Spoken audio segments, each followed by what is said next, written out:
James was not in a good mood.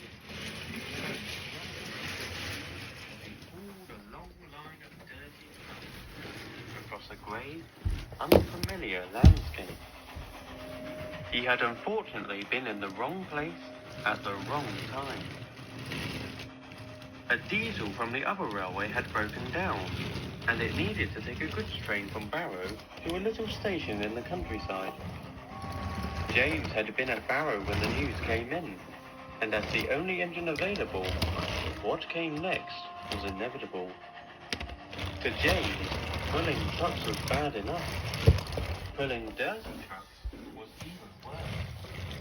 But pulling dirty trucks in an unfamiliar environment on a railway that had thrown this kind of engine onto the scrap heap, James knew better, however, than to try and make a huge fuss.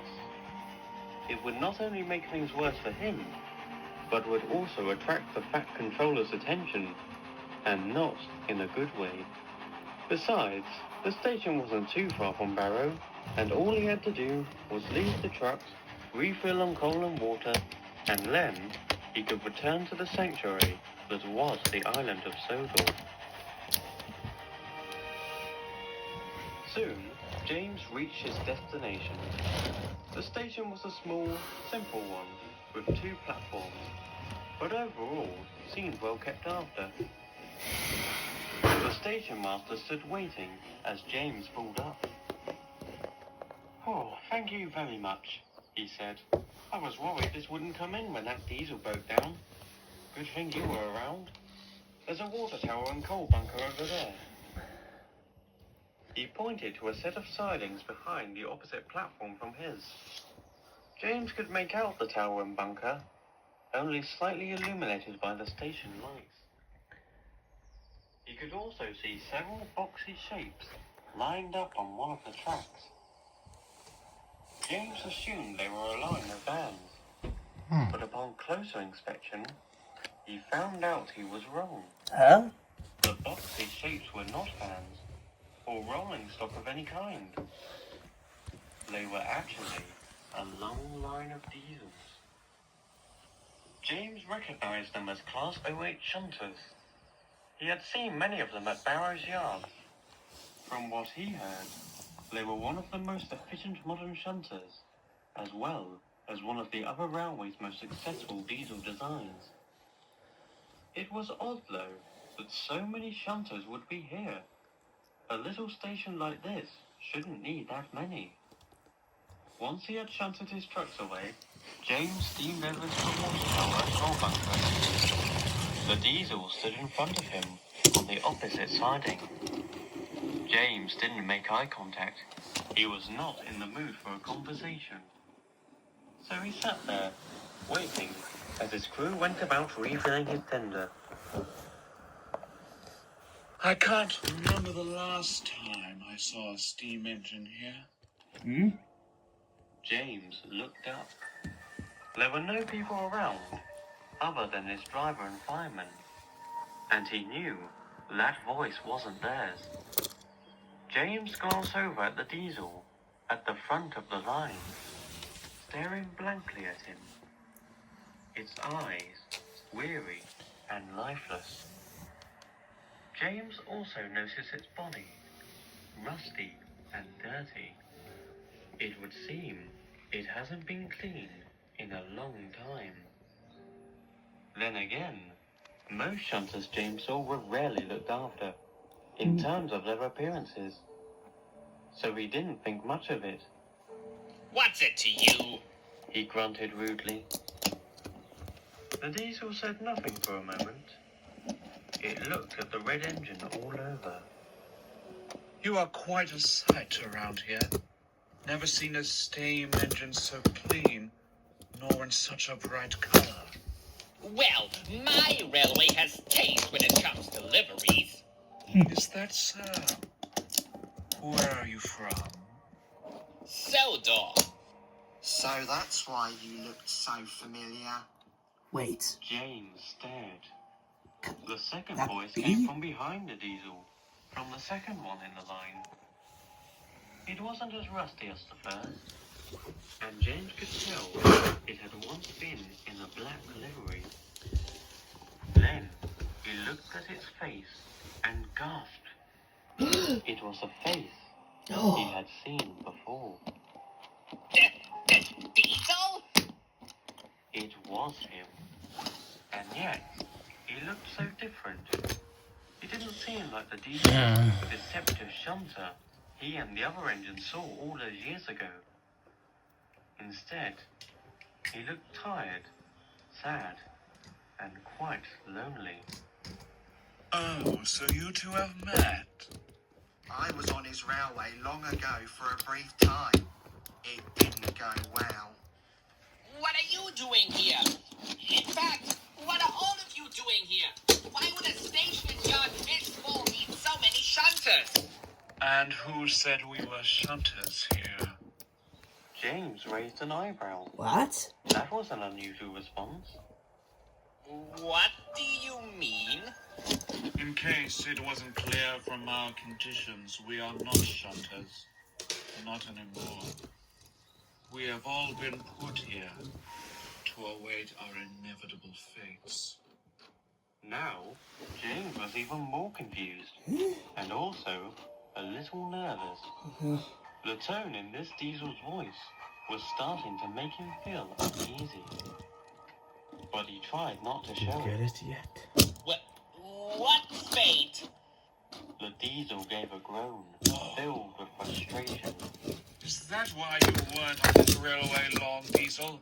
He was that blind and brainless it was driving you insane. He was interrupted by James as he let off steam furiously. For your information, that Diesel tried to frame one of our engines, but we found him out and kicked him off our island.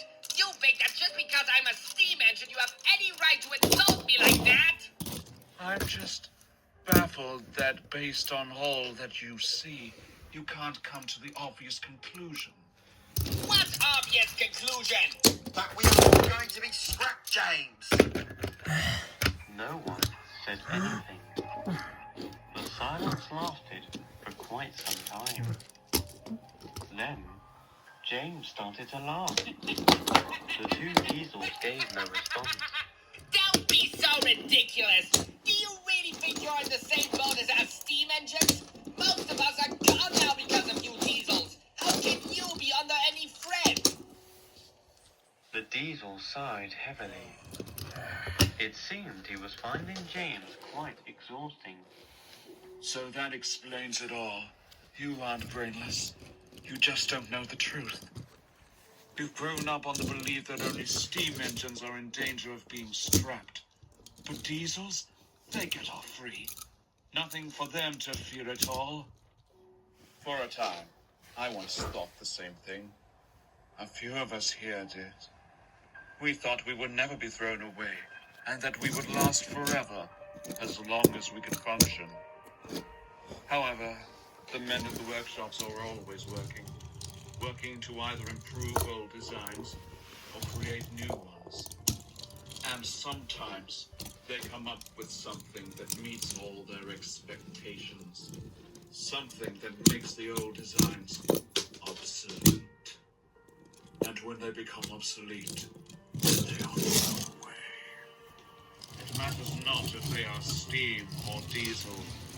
If there is something simply better than them, then there's no need to keep them around. The Diesel finished by taking a deep breath, and then went silent, seemingly waiting for a response from James. James didn't say anything. He had been listening closely and was thinking it all through. He couldn't deny it did make some sense. Railways always did strive to be the very best they could be, and that always meant new creations in either the motive power or how goods and passengers were carried. Even so, he wasn't entirely sure if this really did apply to diesels, as the one in front of him claimed. Diesel was watching the red engine closely and could tell exactly what he was thinking. If you still don't believe what the engine is saying, How do you explain that over there? His eyes turned to his left. James looked over to what he was referring to. And then he froze. What? What he saw couldn't be real. There was no way it was. There, on the ground alone, stood the rusted remains of a diesel. The same kind as the ones that stood before him. It was faceless, had no wheels or buffers. It was nothing more than an empty shell. That poor engine was cut up 2 days ago. He accepted it, but only hoped it would be quick and painless. Unfortunately, that isn't how it goes. James felt sick in the boiler. He looked at the long line of diesels, most of which hadn't spoken once, or even responded to anything that had been said. He could only imagine now how they must feel. Lonely and worthless. James for many years had made his distaste of diesels very clear. He thought almost all of them were rude, disrespectful, and troublesome. There were exceptions, of course. Boko, Bear, Neighbours, and even Daisy. But they were a minority. What he didn't make public, though, was that to some extent, he wished that diesels also faced the scrapyard. That way, they would get a taste of their own medicine. He believed such a thing would never happen, but he still thought about it. Now, he had come to the realization that what he had wished for was happening. And yet, it felt wrong. It was horrific and undeserved, even for Diesel. What he did all those years ago was truly disgraceful. But this was too far as a punishment. No engine should ever have to go through this. Just then, James's crew entered his cab. He had been fully refilled with coal and water, and it was now time to leave. James looked over at the diesels one final time, who just stared blankly back. Just as the driver opened the regulator, James spoke quietly. I'm sorry. Without saying any more, James puffed out of the siding and began his long journey back home.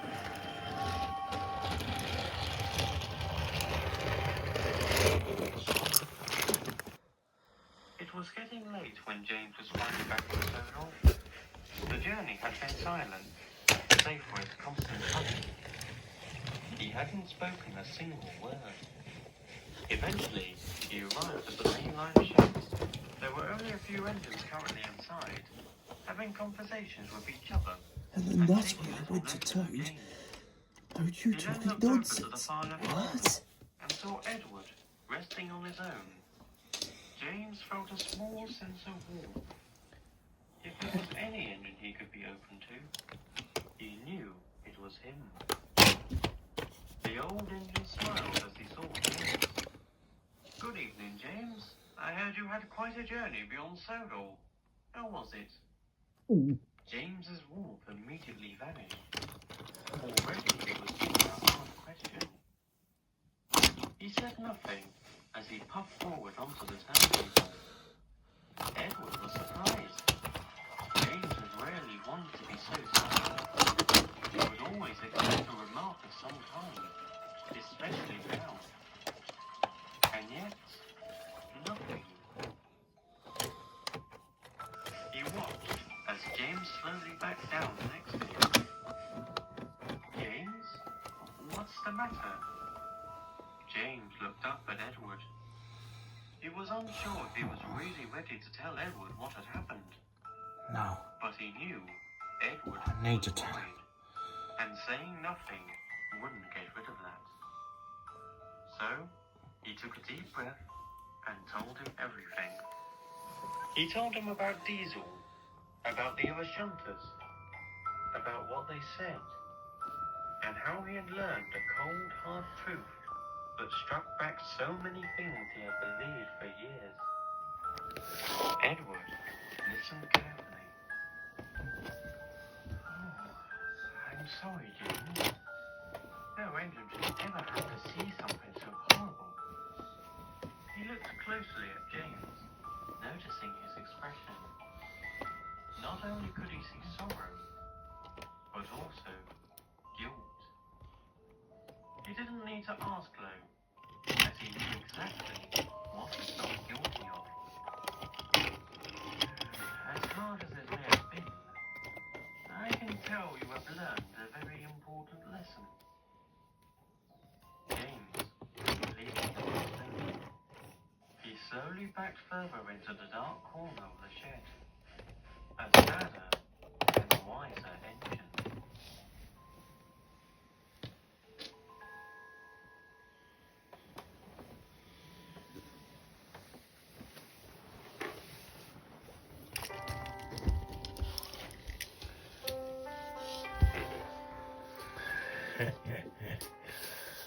Right, let's get these shunters to the scrapyard then. Oh no. I think it's time. It was inevitable. But at least James got to see me one last time. And now he knows what my fate will ultimately become. Start with this one first. 1, 2, 3.